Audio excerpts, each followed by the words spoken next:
Joining us, everyone.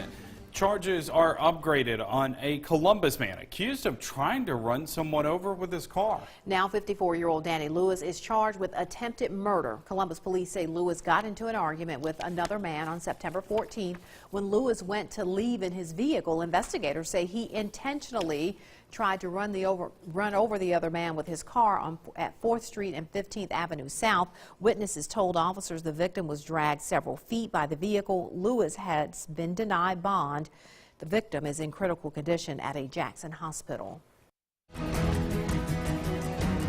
A Shannon man is charged with animal cruelty in an animal cruelty investigation in Monroe County that we first told you about yesterday. Cedric Ford remains in jail tonight. Sheriff Cecil Cantrell says deputies got a tip about dogs tied up at the end of a at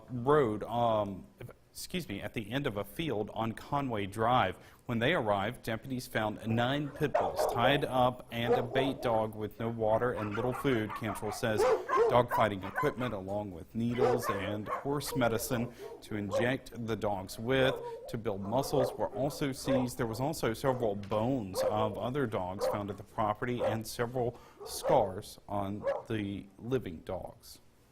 One man is injured after a shooting in Oktibbeha County, but investigators say they're having trouble finding any witnesses. Lead investigator Brett Watson tells WCBI News deputies responded to the Sprint Mart on Highway 182 around 8:45 Wednesday night after a gunshot victim called for help. The man claims he was shot in the Blackjack community but did not know the shooter. Watson says deputies returned to a popular gathering spot where the incident reportedly occurred, but no one there knew anything about a shooting or someone being injured. The victim, meanwhile, was treated and released from the hospital. If you have any information, call Golden Triangle Crime Stoppers. Time for a first look at our forecast. We'll turn things over to Chief Meteorologist Keith Gibson. Andrea, the sun getting lower on the western horizon, a very warm day, or let's just say what it is, a hot day. Still at this hour, 91 in Columbus, 93 Tupelo, 91 in Starkville as of 6 o'clock. Just a few isolated showers there, rumbling southwest of Baden, moving back to the northwest, and another little complex here northeast of Oxford. That's it, and that's going to be it. 87 here just after sunset, into the mid-70s by 11. Lows tonight down to around 70. Your full forecast in just a few minutes. A road project is getting underway in Choctaw County, and leaders there are taking a little different approach this time around. A few of the county supervisors are pooling their resources to improve some roads and save money. Our Jory Talley joins us in the studio with more. Jory? About 9 roads are getting a makeover in the resale project. The county is doing all of the work themselves rather than bringing in an outside source to do the job. Improving roads and saving dollars. That's the name of the game in Choctaw County this week. We're what we call a beat system county, which with the roads, the supervisors are actually over every aspect of road work. They actually can get out here and work on the roads, where in a unit system county, they cannot. 3 supervisors and their district workers are teaming up to make it all happen. We have approximately 2 to 3 employees per district that we use to do all of our road maintenance, bush hogging, pothole patching, doing these road prep work. We have to pool our resources together, so 3 of us have, District 1, 3, and 4 have pooled their resources to do this project. Making it a team effort is cutting costs for the county and its taxpayers. We're lucky enough that we have great road workers that are able to do this, very talented guys, all of them. All of them can do just about anything. And one thing this helps, it keeps our millage rate going up. We went another year with no increase in the millage rate. With the county doing its own work, project costs are half of what they would be if they were paying someone else. Tremendously cheaper, over 50% cheaper than contracting it out. I mean, we have the equipment. That's, and these guys, you're going to pay them regardless. Wear and tear is what drove supervisors to certain roads in the county. We had a pretty bad winter this past winter where a lot of the roads froze and cracked, and we've had to do a lot of prep work leading up to this week. We probably had 3 weeks of prep work where we had to go out and fix potholes, leveling, do some patch work to get ready, sweep the roads and get ready for this.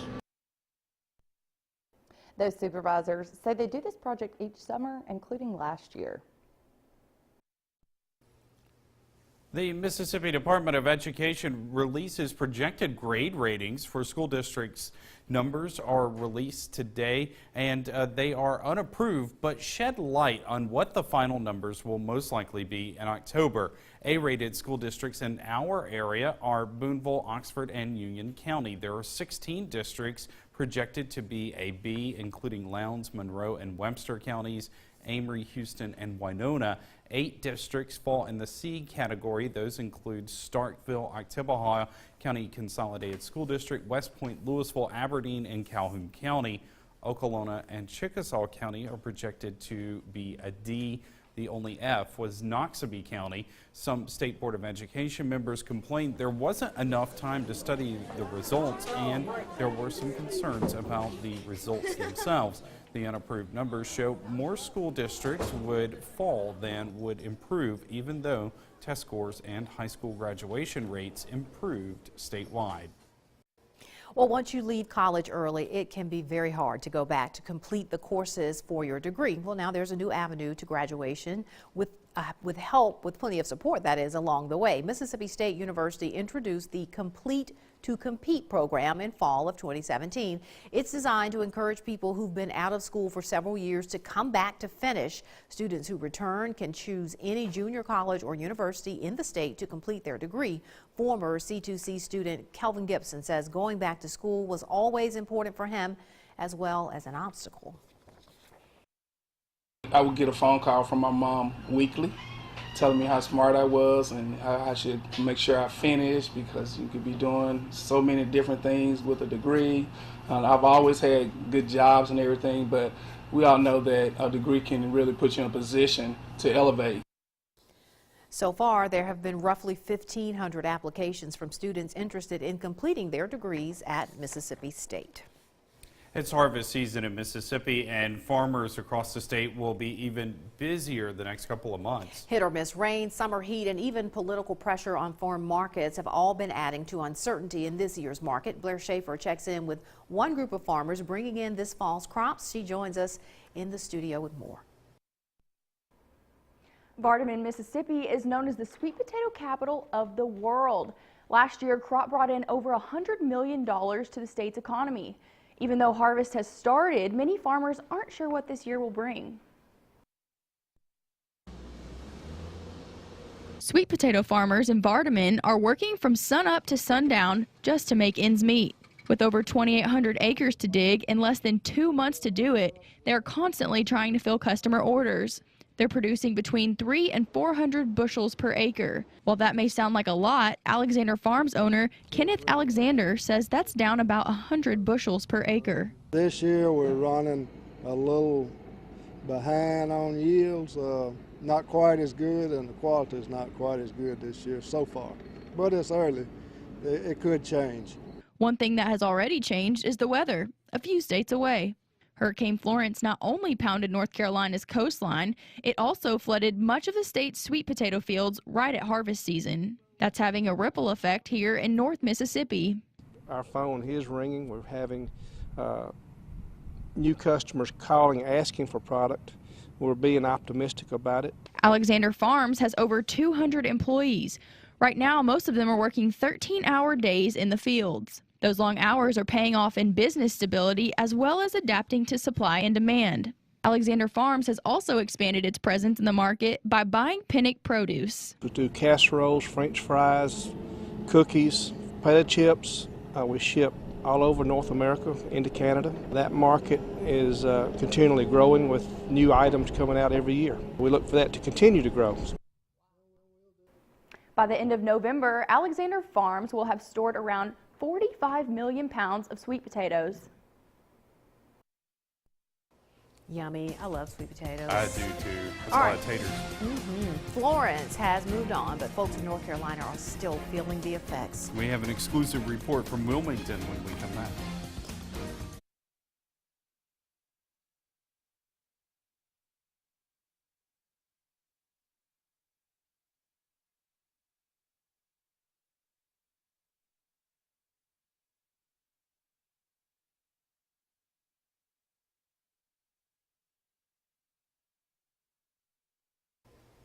Welcome back, everyone. Hurricane Florence battered North Carolina, and folks there are still continuing to feel the effects. They are. Our Jacob Dickey is in Wilmington, and he finds that rising water is still a threat. In Wilmington today, the devastation is still left behind, even though Florence has long gone. Crews are working around the clock to clean up the damage, but still the water remains a concern for residents here in New Hanover County, North Carolina. Upstream on the Cape Fear River, over 8 trillion gallons of water must pass down through this area before the flooding can be finished. Water rescues remain today, and the Coast Guard continues to deliver supplies to hard-hit rural areas outside of Wilmington and in parts of rural southeastern North Carolina. As the storm has left, still behind, the devastation is clear, and the storm may continue to cause damage in the coming week. The river here in downtown Wilmington is expected to rise another 2 to 4 feet. Local emergency officials have warned businesses and residents the water will quickly rise, inundating parts of downtown Wilmington yet again by Tuesday. Reporting in Wilmington, I'm meteorologist Jacob Dickey, WCBI News. And the National Weather Service confirmed earlier today that that was a 1,000-year flood event from Hurricane Florence. Look at all that rain right there. 1 in 1,000-year event. Amazing. Your full forecast for our area is next. Stay tuned.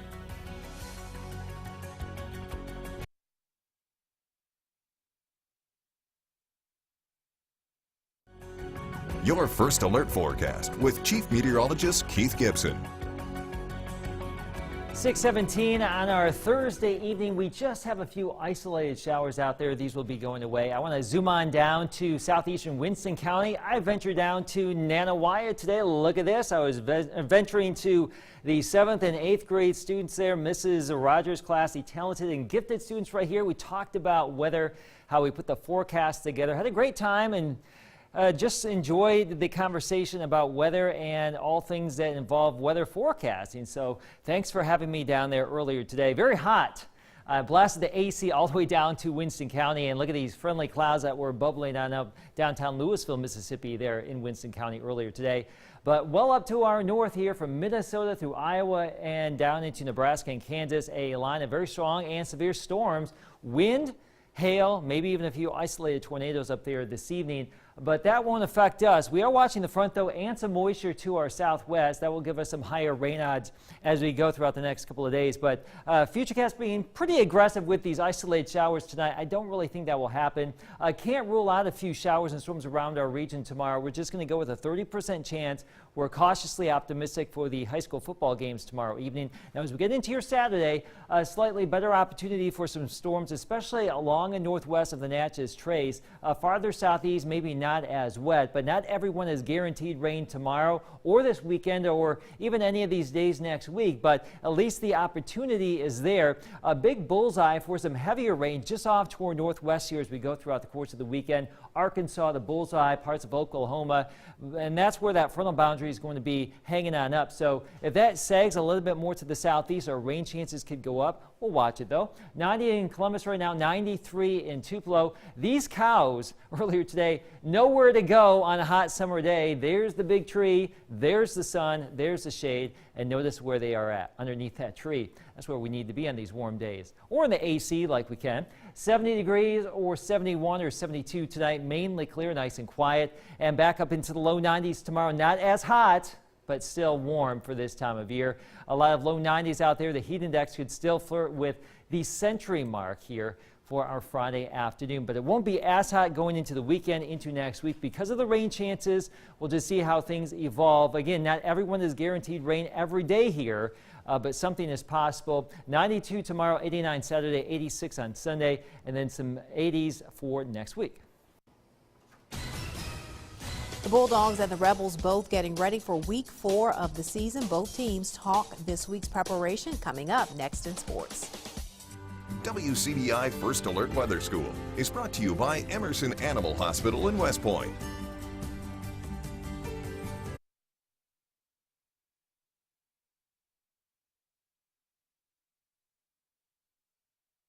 Your WCBI Sports with Courtney Robb is brought to you by your local Ford dealers. Go further.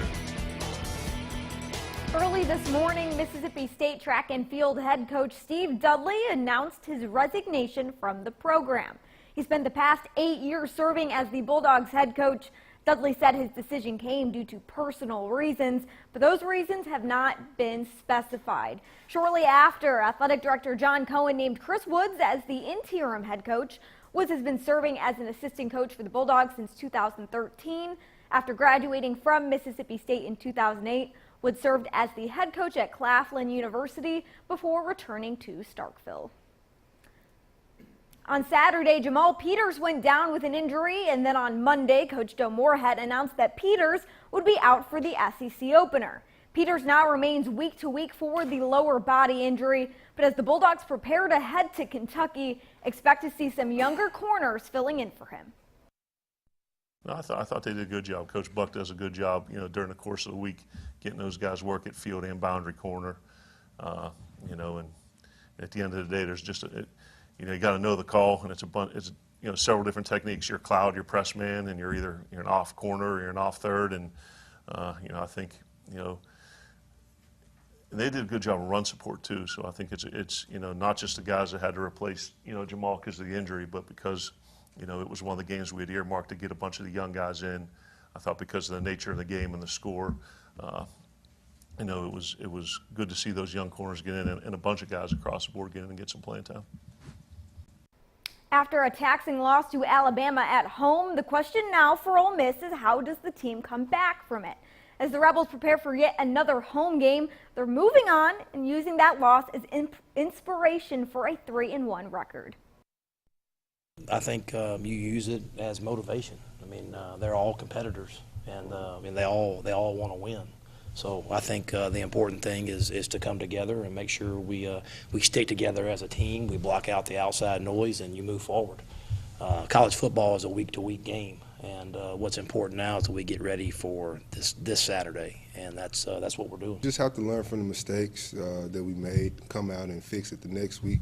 You got to just put it behind you. If you let that linger on your mind, then it can affect your whole season. So I think we kind of just took the way of putting it behind us and getting ready, learning from the mistakes, and just bringing that same energy that we had throughout Texas Tech week, SIU week, and just get ready for the next opponent. We can't let a team or a game get us too hyped for the moment, I think it was a lot of guys trying to do too much and win and play too hard, and it kind of throws you off once you do that. But, of course, we have to execute better. You can't give them anything. The little mistakes, they're going to take it and capitalize from it. So you definitely have to execute better. Thursday night means plenty of JUCO action happening all throughout Mississippi. Here's the schedule for tonight. EMCC versus Mississippi Delta at home, starting division play tonight. That game is going to be getting underway at 7. Tune in tonight at 10. We'll have those highlights coming up for you on WCBI Sports at 10. But NEMCC taking on Holmes tonight, whereas ICC is going to be playing Coahoma, and then Hines will be playing Southwest. We'll have scores and highlights coming up for you later. That's going to be it for sports. We'll have your last look coming up after the break. Stick with us.